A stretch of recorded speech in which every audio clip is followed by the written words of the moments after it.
Generation X, often shortened to Gen X, is the demographic cohort following the baby boomers and preceding millennials.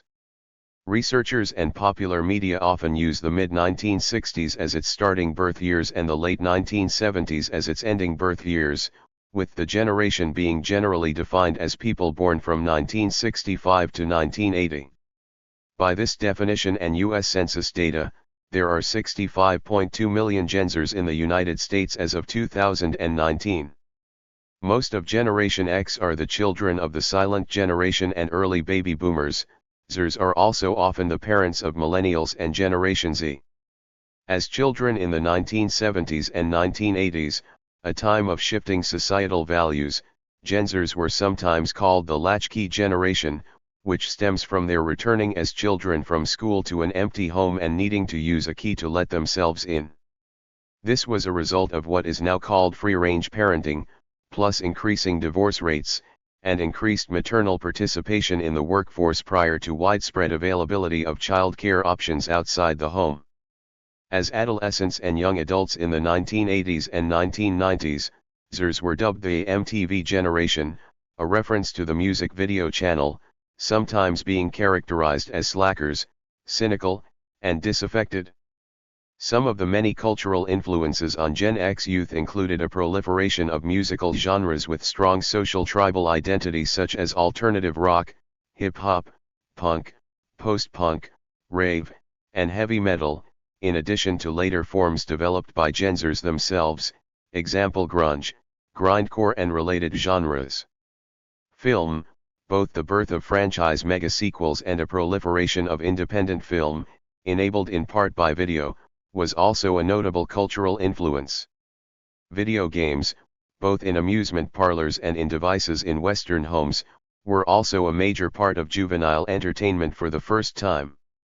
Politically, in many Eastern Bloc countries, Generation X experienced the last days of communism and the transition to capitalism as part of its youth. In much of the Western world, a similar time period was defined by a dominance of conservatism and free market economics. In their midlife during the early 21st century, research describes Gen Xers as active, happy, and achieving a work-life balance. The cohort has also been more broadly credited as entrepreneurial and productive in the workplace. The term Generation X has been used at various times to describe alienated youth. In the early 1950s, Hungarian photographer Robert Capa first used Generation X as the title for a photo essay about young men and women growing up immediately following World War II. The term first appeared in print in a December 1952 issue of Holiday magazine announcing their upcoming publication of Capa's photo essay. From 1976 to 1981, English musician Billy Idol used the moniker as the name for his punk rock band. Idol had attributed the name of his band to the book Generation X, a 1964 book on British popular youth culture written by journalists Jane Diverson and Charles Hamblet, a copy of which had been owned by Idol's mother. These uses of the term appear to have no connection to Robert Capa's photo essay. The term acquired a modern application after the release of Generation X, Tales for an Accelerated Culture, a 1991 novel written by Canadian author Douglas Coupland. However, the definition used there is born in the late 1950s and 1960s, which is about 10 years earlier than definitions that came later. In 1987, Coupland had written a piece in Vancouver magazine titled Generation X, which was the seed of what went on to become the book. Coupland referenced Billy Idol's band Generation X in the 1987 article and again in 1989 in Vista magazine. In the book proposal for his novel, Coupland writes that Generation X is taken from the name of Billy Idol's long-defunct punk band of the late 1970s. However, in 1995 Coupland denied the term's connection to the band, stating that the book's title came not from Billy Idol's band, as many supposed, but from the final chapter of a funny sociological book on American class structure titled Class, by Paul Fussell. In his final chapter, Fussell named an X category of people who wanted to hop off the merry-go-round of status, money, and social climbing that so often frames modern existence. Author William Strauss noted that around the time Kuplin's 1991 novel was published, the symbol X was prominent in popular culture, as the film Malcolm X was released in 1992, and that the name Generation X ended up sticking. The X refers to an unknown variable or to a desire not to be defined. Strauss's co-author Neil Howe noted the delay in naming this demographic cohort, saying, over 30 years after their birthday, they didn't have a name. I think that's germane. Previously, the cohort had been referred to as post-boomers, baby busters, which refers to the drop in birth rates following the baby boom in the Western world, particularly in the U.S. New Lost Generation, Latchkey Kids, MTV Generation, and the 13th Generation, the 13th generation since American independence. Generation X is the demographic cohort following the post-World War II baby boom, representing a generational change from the baby boomers. Many researchers and demographers use dates that correspond to the fertility patterns in the population. For Generation X, in the US, and broadly, in the Western world, the period begins at a time when fertility rates started to significantly decrease, following the baby boom peak of the late 1950s, until an upswing in the late 1970s and eventual recovery at the start of the 1980s. In the US, the Pew Research Center, a nonpartisan think tank, delineates a Generation X period of 1965 to 1980 which has, albeit gradually, come to gain acceptance in academic circles. Moreover, although fertility rates are preponderant in the definition of start and end dates, the center remarks, generations are analytical constructs. It takes time for popular and expert consensus to develop as to the precise boundaries that demarcate one generation from another. Pew takes into account other factors, notably the labor market as well as attitudinal and behavioral trends of a group. Writing for Pew's Trend magazine in 2018, psychologist Jean Twenge observed that the birth year boundaries of Gen X are debated but settle somewhere around 1965, 1980. According to this definition, the oldest Gen Zer is 59 years old and the youngest is, or is turning, 43 years old in 2024. The Brookings Institution, another U.S. think tank, sets the Gen X period as between 1965 and 1981. The U.S. Federal Reserve Board uses 1965 to 1980. The U.S. Social Security Administration, SSA, uses 1965 to 1980. In their 2002 book When Generations Collide, Lynn Lancaster and David Stillman use 1965 to 1980, while in 2012 authors Jane and Pant also used parameters of 1965 to 1980. U.S. news outlets such as the New York Times and the Washington Post describe Generation X as people born between 1965 and 1980. Gallup, Bloomberg, Business Insider, and Forbes use 1965 to 1980. Time magazine states that Generation X is roughly defined as anyone born between 1965 and 1980. George Masnick of the Harvard Joint Center for Housing Studies puts this generation in the time frame of 1965 to 1984, in order to satisfy the premise that boomers, Zers, and millennials cover equal 20-year age spans. In Australia, the McCrindle Research Centre uses 1965 to 1979. In the UK, the Resolution Foundation think tank defines Gen X as those born between 1966 and 1980. PricewaterhouseCoopers, a multinational professional services network headquartered in London, describes Generation X employees as those born from 1965 to 1980.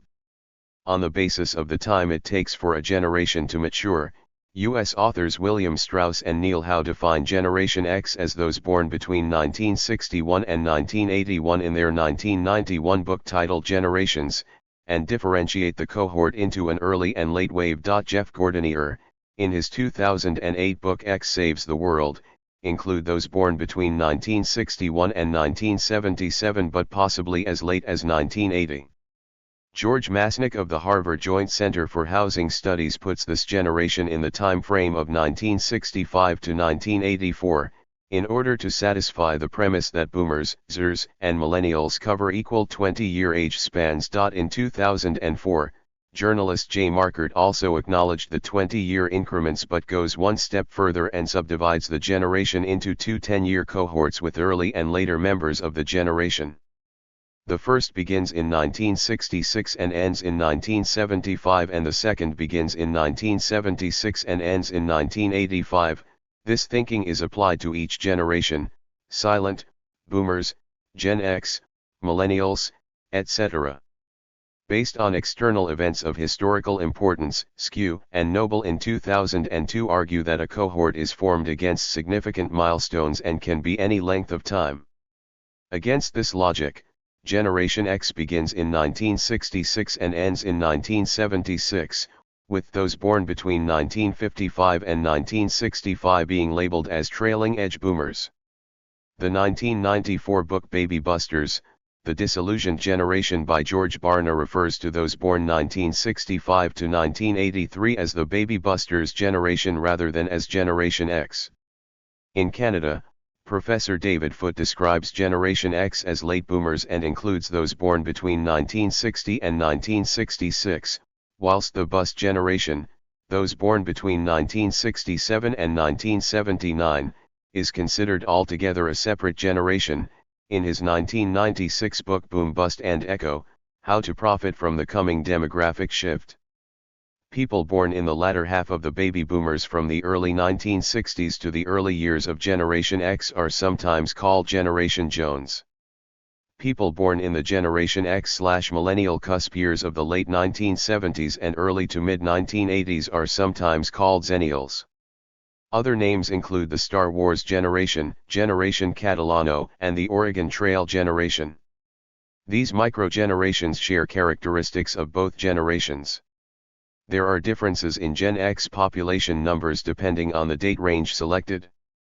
In the U.S., using census population projections, the Pew Research Center found that the Gen X population born from 1965 to 1980 numbered 65.2 million in 2019. The cohort is likely to overtake boomers in 2028. A 2010 census report counted approximately 84 million people living in the U.S. who are defined by birth years ranging from the early 1960s to the early 1980s. In a 2012 article for the Joint Center for Housing Studies of Harvard University, George Masnick wrote that the census counted 82.1 million Gen Xers in the U.S. Masnick concluded that immigration filled in any birth year deficits during low fertility years of the late 1960s and early 1970s. John Miller at the Longitudinal Study of American Youth at the University of Michigan wrote that Generation X refers to adults born between 1961 and 1981 and it includes 84 million people. In their 1991 book Generations, authors Howe and Strauss indicated that the total number of Gen X individuals in the U.S. was 88.5 million. The birth control pill, introduced in 1960, was one contributing factor of declining birth rates. Initially, the pill spread rapidly amongst married women as an approved treatment for menstrual disturbance. However, it was also found to prevent pregnancy and was prescribed as a contraceptive in 1964. The pill, as it became commonly known, reached younger, unmarried college women in the late 1960s when state laws were amended and reduced the age of majority from 21 to ages 18, 20. These policies are commonly referred to as the Early Legal Access, ELA, laws. Another major factor was abortion, only available in a few states until its legalization in a 1973 U.S. Supreme Court decision in Roe v. Wade.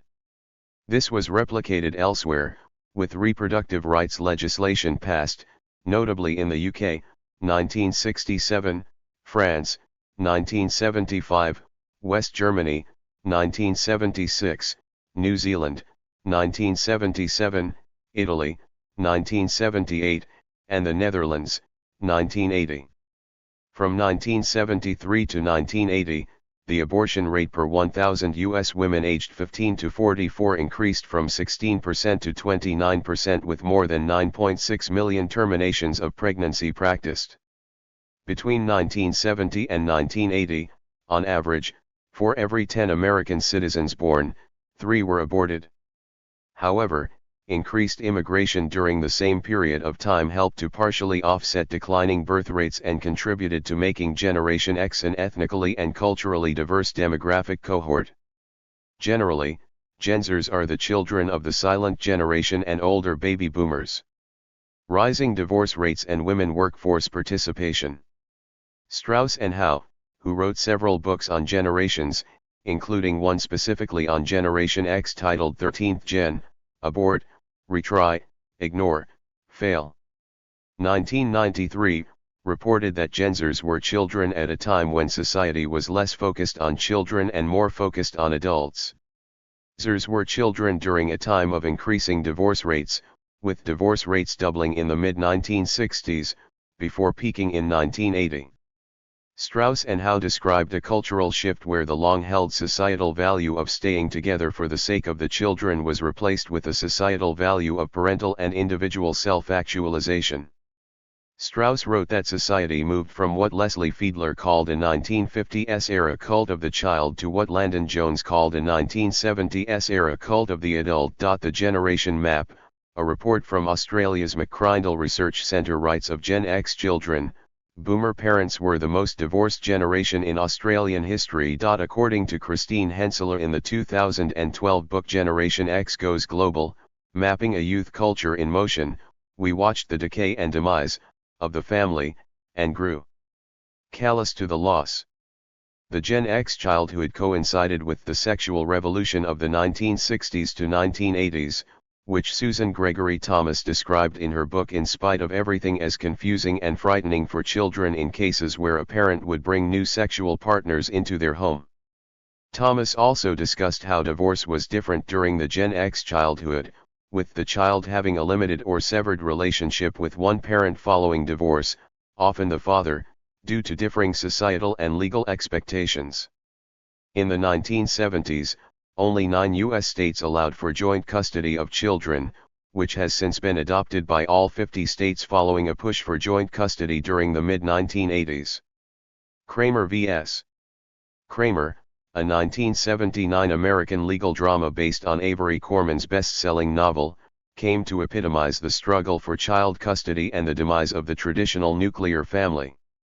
The rapid influx of boomer women into the labor force that began in the 1970s was marked by the confidence of many in their ability to successfully pursue a career while meeting the needs of their children. This resulted in an increase in latchkey children, leading to the terminology of the latchkey generation for Generation X. These children lacked adult supervision in the hours between the end of the school day and when a parent returned home from work in the evening, and for longer periods of time during the summer. Latchkey children became common among all socioeconomic demographics, but this was particularly so among middle and upper-class children. The higher the educational attainment of the parents, the higher the odds the children of this time would be latchkey children, due to increased maternal participation in the workforce at a time before child care options outside the home were widely available. McCrindle Research Center described the cohort as the first to grow up without a large adult presence, with both parents working, stating this led to Gen Xers being more peer-oriented than previous generations. Conservative and neoliberal turn. Some older Gen Xers started high school in the waning years of the Carter presidency, but much of the cohort became socially and politically conscious during the Reagan era. President Ronald Reagan, voted in office principally by the boomer generation, embraced laissez-faire economics with vigor. His policies included cuts in the growth of government spending, reduction in taxes for the higher echelon of society, legalization of stock buybacks, and deregulation of key industries.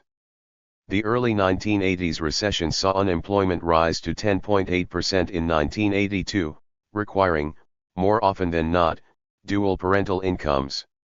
1 in 5 American children grew up in poverty during this time. The federal debt almost tripled during Reagan's time in office, from $998 billion in 1981 to $2.857 trillion in 1989, placing greater burden of repayment on the incoming generation. Government expenditure shifted from domestic programs to defense. Remaining funding initiatives, moreover, tended to be diverted away from programs for children and often directed toward the elderly population, with cuts to Medicaid and programs for children and young families, and protection and expansion of Medicare and Social Security for the elderly population. These programs for the elderly were not tied to economic need. Congressman David Durenberger criticized this political situation, stating that while programs for poor children and for young families were cut, the government provided free health care to elderly millionaires. Gen Xers came of age or were children during the 1980s crack epidemic, which disproportionately impacted urban areas as well as the African American community. The U.S. drug turf battles increased violent crime. Crack addiction impacted communities and families. Between 1984 and 1989, the homicide rate for black males aged 14 to 17 doubled in the U.S., and the homicide rate for black males aged 18 to 24 increased almost as much.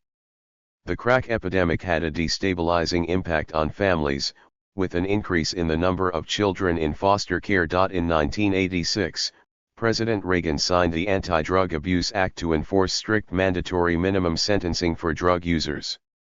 He also increased the federal budget for supply reduction efforts. Fear of the impending AIDS epidemic of the 1980s and 1990s loomed over the formative years of Generation X. The emergence of AIDS coincided with Gen X's adolescence, with the disease first clinically observed in the U.S. in 1981. By 1985, an estimated 1 to 2 million Americans were HIV positive. This particularly hit the LGBT community. As the virus spread, at a time before effective treatments were available, a public panic ensued.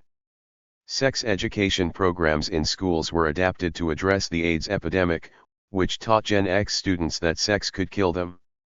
Gen Xers were the first children to have access to personal computers in their homes and at schools. In the early 1980s, the growth in the use of personal computers exploded. Manufacturers such as Commodore, Atari, and Apple responded to the demand via 8-bit and 16-bit machines. This in turn stimulated the software industries with corresponding developments for backup storage, use of the floppy disk, zip drive, and CD-ROM. At school, several computer projects were supported by the Department of Education under United States Secretary of Education Terrell Bell's Technology Initiative. This was later mirrored in the UK's 1982 Computers for Schools programme and, in France, under the 1985 Scheme Plan Informatique pour tous, IPT. In the US, Generation X was the first cohort to grow up post-integration after the racist Jim Crow laws. They were described in a marketing report by Specialty Retail as the kids who lived the civil rights movement. They were among the first children to be bused to attain integration in the public school system. In the 1990s, Strauss reported Gen Xers were by any measure the least racist of today's generations. In the US, Title IX, which passed in 1972, provided increased athletic opportunities to Gen X girls in the public school setting.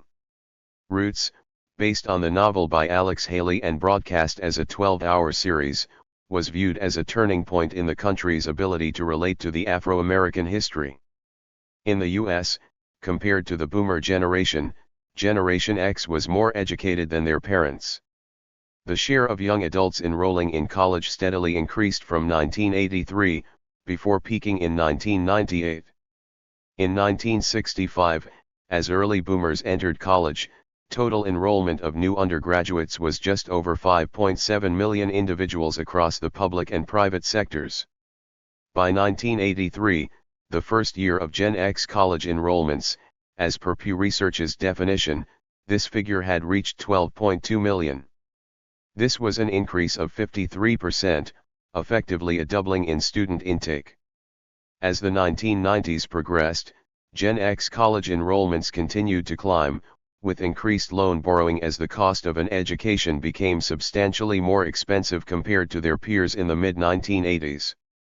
By 1998, the generation's last year of college enrollment, those entering the higher education sector totaled 14.3 million. In addition, unlike Boomers and previous generations, women outpaced men in college completion rates. For early Gen Zer graduates entering the job market at the end of the 1980s, economic conditions were challenging and did not show signs of major improvements until the mid-1990s. In the US, restrictive monetary policy to curb rising inflation and the collapse of a large number of savings and loan associations, private banks that specialized in home mortgages, impacted the welfare of many American households. This precipitated a large government bailout, which placed further strain on the budget. Furthermore, 3 decades of growth came to an end. The social contract between employers and employees, which had endured during the 1960s and 1970s and was scheduled to last until retirement, was no longer applicable. By the late 1980s, there were large-scale layoffs of boomers, corporate downsizing, and accelerated offshoring of production. On the political front, in the US the generation became ambivalent if not outright disaffected with politics. They had been reared in the shadow of the Vietnam War and the Watergate scandal. They came to maturity under the Reagan and George H.W. Bush presidencies, with first-hand experience of the impact of neoliberal policies. Few had experienced a Democratic administration, and even then, only, at an atmospheric level. For those on the left of the political spectrum, the disappointments with the previous boomer student mobilizations of the 1960s and the collapse of those movements towards a consumerist greed is good and yuppie culture during the 1980s felt, to a greater extent, hypocrisy if not outright betrayal. Hence, the preoccupation on authenticity and not selling out. The revolutions of 1989 and the collapse of the socialist utopia with the fall of the Berlin Wall, moreover, added to the disillusionment that any alternative to the capitalist model was possible. In 1990, Time magazine published an article titled "Living, Proceeding with Caution," which described those then in their 20s as aimless and unfocused. Media pundits and advertisers further struggled to define the cohort, typically portraying them as unfocused 20-somethings. A MetLife report noted, media would portray them as the Friends generation, rather self-involved and perhaps aimless, but fun. Gen Zers were often portrayed as apathetic or as slackers, lacking bearings, a stereotype which was initially tied to Richard Linklater's comedic and essentially plotless 1991 film Slacker. After the film was released, journalists and critics thought they put a finger on what was different about these young adults in that they were reluctant to grow up and disdainful of earnest action. Ben Stiller's 1994 film Reality Bites also sought to capture the zeitgeist of the generation with a portrayal of the attitudes and lifestyle choices of the time. Negative stereotypes of Gen X young adults continued, including that they were bleak, cynical, and disaffected. In 1998, such stereotypes prompted sociological research at Stanford University to study the accuracy of the characterization of Gen X young adults as cynical and disaffected. Using the National General Social Survey, the researchers compared answers to identical survey questions asked of 18, 29-year-olds in 3 different time periods. Additionally, they compared how older adults answered the same survey questions over time. The surveys showed 18, 29-year-old Gen Zers did exhibit higher levels of cynicism and disaffection than previous cohorts of 18, 29-year-olds surveyed. However, they also found that cynicism and disaffection had increased among all age groups surveyed over time, not just young adults, making this a period effect, not a cohort effect. In other words, adults of all ages were more cynical and disaffected in the 1990s, not just Generation X. In a 2023 interview with television host Bill Maher on the podcast Club Random with Bill Maher, vocalist and guitarist Billy Corgan hinted at how the Smashing Pumpkins spoke to the disillusionment felt by many Gen Zers as they reached adulthood, noting, "At least generationally, I think that's why I connected with so many people, because I was speaking the patois of Gilligan's Island meets what the fuck happened in my life." Rise of the Internet and the dot-com bubble. By the mid-late 1990s, under Bill Clinton's presidency, economic optimism had returned to the U.S., with unemployment reduced from 7.5% in 1992 to 4% in 2000. Younger members of Gen X, straddling across administrations, politically experienced a liberal renewal. In 1997, Time magazine published an article titled Generation X Reconsidered, which retracted the previously reported negative stereotypes and reported positive accomplishments. The article cited Gen Xers' tendency to found technology startup companies and small businesses, as well as their ambition, which research showed was higher among Gen X young adults than older generations. Yet, the slacker moniker stuck. As the decade progressed, Gen X gained a reputation for entrepreneurship. In 1999, the New York Times dubbed them Generation 1099, describing them as the once pitted but now envied group of self-employed workers whose income is reported to the Internal Revenue Service not on a W-2 form, but on Form 1099. Consumer access to the Internet and its commercial development throughout the 1990s witnessed a frenzy of IT initiatives. Newly created companies, launched on stock exchanges globally, were formed with dubitable revenue generation or cash flow. When the dot-com bubble eventually burst in 2000, early Gen Xers who had embarked as entrepreneurs in the IT industry while riding the Internet wave, as well as newly qualified programmers at the tail end of the generation, who had grown up with AOL and the first web browsers, were both caught in the crash. This had major repercussions, with cross-generational consequences. 5 years after the bubble burst, new matriculation of IT millennial undergraduates fell by 40% and by as much as 70% in some information systems programs. However, following the crisis, sociologist Mike Males reported continued confidence and optimism among the cohort. He reported surveys consistently find 80% to 90% of Gen Xers self-confident and optimistic. Males wrote these young Americans should finally get the recognition they deserve, praising the cohort and stating that the permissively raised, universally deplored Generation X is the true great generation, for it has braved the hostile social climate to reverse abysmal trends. He described them as the hardest working group since the World War II generation. He reported Gen Xers' entrepreneurial tendencies helped create the high-tech industry that fueled the 1990s economic recovery. In 2002, Time magazine published an article titled Gen Xers Aren't Slackers After All, reporting that 4 out of 5 new businesses were the work of Gen Xers. Response to 9/11. In the U.S., Gen Xers were described as the major heroes of the September 11 terrorist attacks by author William Strauss. The firefighters and police responding to the attacks were predominantly from Generation X. Additionally, the leaders of the passenger revolt on United Airlines Flight 93 were also, by majority, Gen Xers. Author Neil Howe reported survey data which showed that Gen Xers were cohabiting and getting married in increasing numbers following the terrorist attacks. Gen X survey respondents reported that they no longer wanted to live alone. In October 2001, the Seattle Post-Intelligencer wrote of Gen Xers, now they could be facing the most formative events of their lives and their generation. The Greensboro News and Record reported members of the cohort felt a surge of patriotism since terrorists struck by giving blood, working for charities, donating to charities, and by joining the military to fight the war on terror.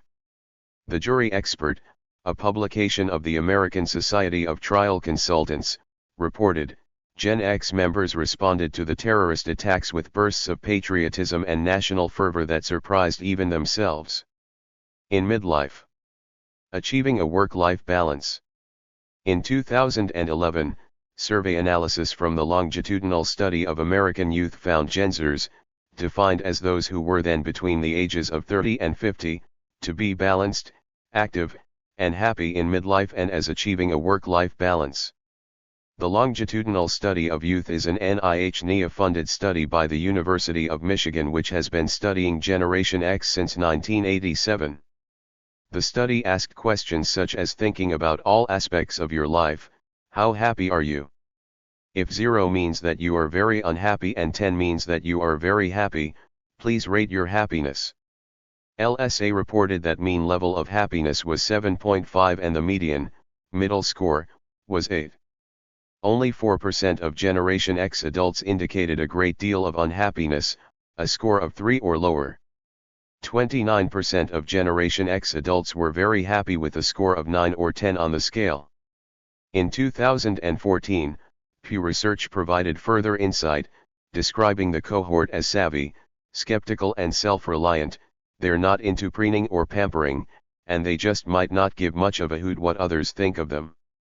Or whether others think of them at all. Furthermore, guides regarding managing multiple generations in the workforce describe Gen Xers as independent, resilient, resourceful, self-managing, adaptable, cynical, pragmatic, skeptical of authority, and as seeking a work-life balance. Entrepreneurship as an individual trait. Individualism is one of the defining traits of Generation X, and is reflected in their entrepreneurial spirit. In the 2008 book X Saves the World, How Generation X Got the Shaft But Can Still Keep Everything from Sucking, author Jeff Gordinier describes Generation X as a dark horse demographic which doesn't seek the limelight. Gordinier cites examples of Gen Xers' contributions to society such as Google, Wikipedia, Amazon.com, and YouTube, arguing that if boomers had created them, we'd never hear the end of it. In the book, Gordinier contrasts Gen Xers to baby boomers, saying boomers tend to trumpet their accomplishments more than Gen Xers do, creating what he describes as elaborate mythologies around their achievements. Gordinier cites Steve Jobs as an example, while Gen Xers, he argues, are more likely to just quietly do their thing. In a 2007 article published in the Harvard Business Review, authors Strauss and Howe wrote of Generation X, they are already the greatest entrepreneurial generation in U.S. history. Their high-tech savvy and marketplace resilience have helped America prosper in the era of globalization. According to authors Michael Heiss and Morley Winograd, small businesses and the entrepreneurial spirit that Gen Xers embody have become one of the most popular institutions in America. There's been a recent shift in consumer behavior and Gen Xers will join the idealist generation in encouraging the celebration of individual effort and business risk-taking. As a result, Xers will spark a renaissance of entrepreneurship in economic life, even as overall confidence in economic institutions declines. Customers, and their needs and wants, including millennials, will become the North Star for an entire new generation of entrepreneurs. A 2015 study by Sage Group reports Gen Xers dominate the playing field with respect to founding startups in the United States and Canada, with Xers launching the majority, 55%, of all new businesses in 2015. Income benefits of a college education. Generation X was the last generation in the U.S. for whom higher education was broadly financially remunerative.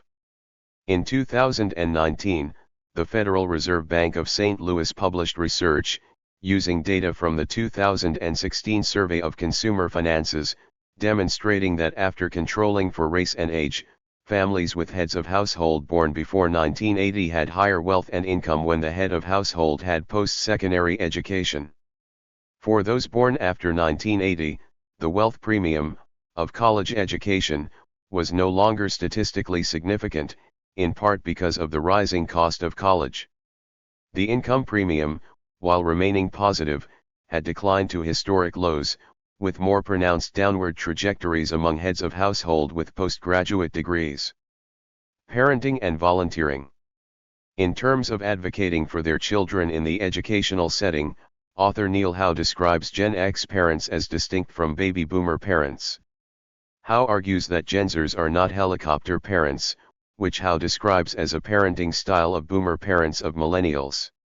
Howe described Gen Xers instead as stealth fighter parents, due to the tendency of Gen X parents to let minor issues go and to not hover over their children in the educational setting, but to intervene forcefully and swiftly in the event of more serious issues. In 2012, the Corporation for National and Community Service ranked Gen X volunteer rates in the U.S. at 29.4% per year, the highest compared with other generations. The rankings were based on a 3-year moving average between 2009 and 2011. Communication style. Generation X prefers the communication modes of face-to-face and phone, whereas the younger generations prefer email and texting. In terms of writing, Generation X is more likely than Generation Z to know cursive and more likely than millennials to use postal mail. Also, Generation X is less likely to ghost than millennials, and Generation Z social media usage is also different, with Generation X preferring LinkedIn and Facebook, while millennials and Generation Z prefer Snapchat and TikTok. Income differential with previous generations. A report titled Economic Mobility, Is the American Dream Alive and Well? Focused on the income of males 30 to 39 in 2004, those born April 1964 to March 1974. The study was released on May 25, 2007, and emphasized that this generation's men made less, by 12%, than their fathers had at the same age in 1974, thus reversing a historical trend. It concluded that, per year increases in household income generated by fathers/sons slowed from an average of 0.9% to 0.3%, barely keeping pace with inflation. Family incomes have risen though, over the period 1947 to 2005, because more women have gone to work, supporting the incomes of men, by adding a second earner to the family. And as with male income, the trend is downward.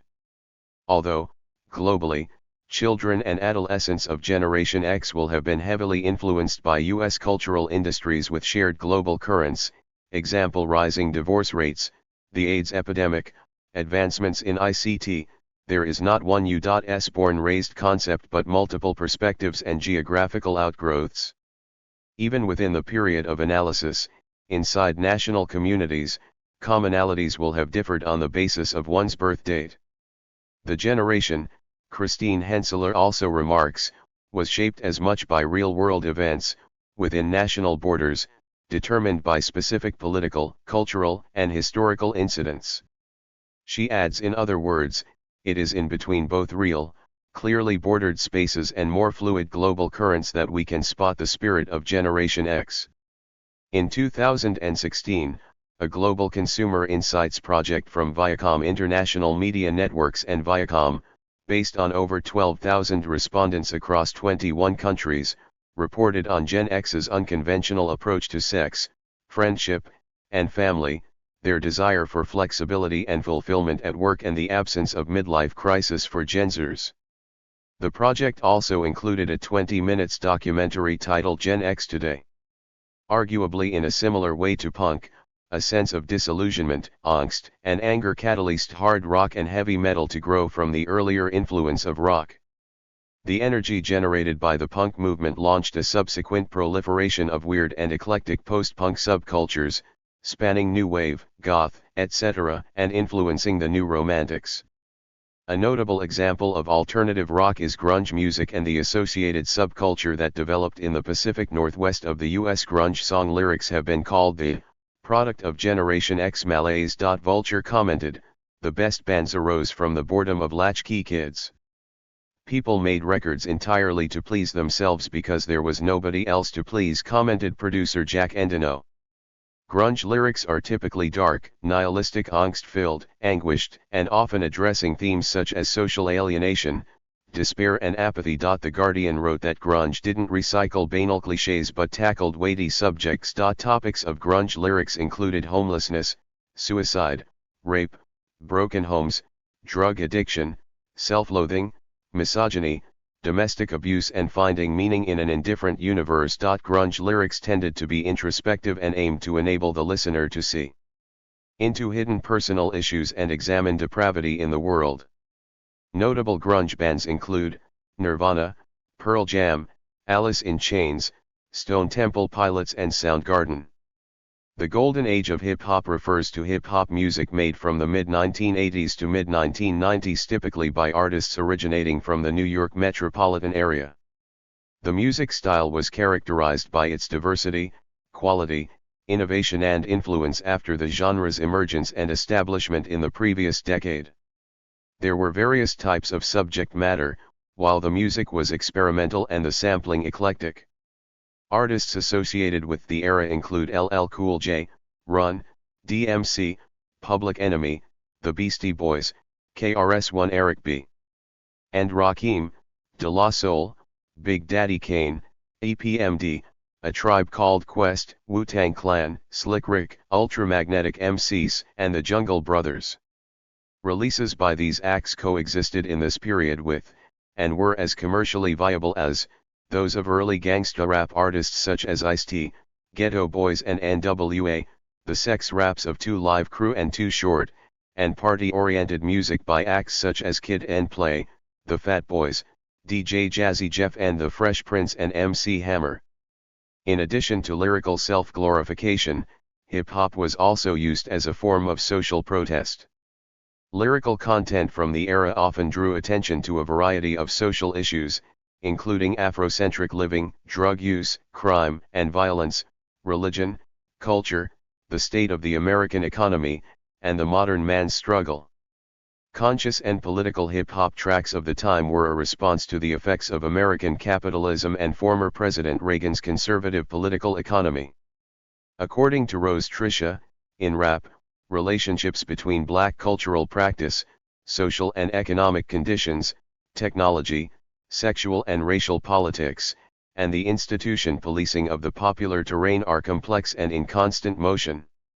Even though hip-hop was used as a mechanism for different social issues, it was still very complex with issues within the movement itself. There was also often an emphasis on black nationalism. Hip-hop artists often talked about urban poverty and the problems of alcohol, drugs, and gangs in their communities. Public Enemy's most influential song, Fight the Power, came out at this time. The song speaks up to the government, proclaiming that people in the ghetto have freedom of speech and rights like every other American. The economic accessibility of video mediums in the consumer market supported the growth and popularity of independent film.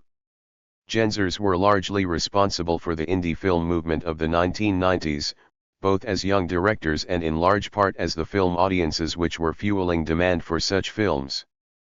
In cinema, directors Kevin Smith, Quentin Tarantino, Sofia Coppola, Wes Anderson, John Singleton, Spike Jonze, David Fincher, Christopher Nolan, Paul Thomas Anderson, Steven Soderbergh, and Richard Linklater have been called Generation X filmmakers. Smith is most known for his View Askew-universe films, the flagship film being Clerks, which is set in New Jersey circa 1994, and focuses on 2 convenience store clerks in their 20s. Linklater's Slacker similarly explores young adult characters who were interested in philosophizing. While not a member of Gen X himself, director John Hughes has been recognized as having created classic 1980s teen films with early Gen X characters which an entire generation took ownership of, including The Breakfast Club, 16 Candles, Weird Science, Pretty in Pink and Ferris Bueller's Day Off. In France, a new movement emerged, the Cinéma du Look, spearheaded by filmmakers Luc Besson, Jean-Jacques Beniaux, and Léos Carax. Although not Gen Xers themselves, Subway, 1985, 37° 2 Le Matin, English, Betty Blue, 1986, and Mauvais Sang, 1986, sought to capture on screen the generation's malaise, sense of entrapment, and desire to escape. The birth of franchise mega-sequels in the science fiction, fantasy, and horror fiction genres, such as the epic space opera Star Wars and the Halloween franchise, had a profound and notable cultural influence. The literature of early Gen Xers is often dark and introspective. In the U.S., authors such as Elizabeth Wurtzel, David Foster Wallace, Bret Easton Ellis, and Douglas Coupland captured the zeitgeist of this generation. In France, Michel Houellebecq and Frédéric Beigbeder rank among major novelists whose work also reflect the dissatisfaction and melancholies of the cohort. In the UK, Alex Garland, author of The Beach, 1996, further added to the genre. While previous research has indicated that the likelihood of heart attacks was declining among Americans aged 35 to 74, a 2018 study published in the American Heart Association's journal Circulation revealed that this did not apply to the younger half of that cohort. Controlling for age, Generation X have not seen a reduction in heart attack risk, versus previous generations. Data from 28,000 patients from across the United States who were hospitalized for heart attacks between 1995 and 2014 showed that a growing proportion were between the ages of 35 and 54. The proportion of heart attack patients in this age group at the end of the study was 32%, up from 27% at the start of the study. This increase is most pronounced among women, for whom the number rose from 21% to 31%. A common theme among those who suffered from heart attacks is that they also had high blood pressure, diabetes, and chronic kidney disease. These changes have been faster for women than for men. Experts suggest a number of reasons for this. Conditions such as coronary artery disease are traditionally viewed as a man's problem, and as such female patients are not considered high risk.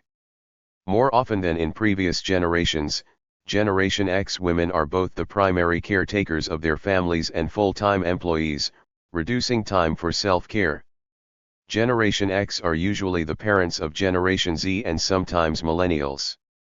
Jason Dorsey, who works for the Center of Generational Kinetics, observed that like their parents from Generation X, members of Generation Z tend to be autonomous and pessimistic. They need validation less than the millennials and typically become financially literate at an earlier age, as many of their parents bore the full brunt of the Great Recession. Thank you for watching this video.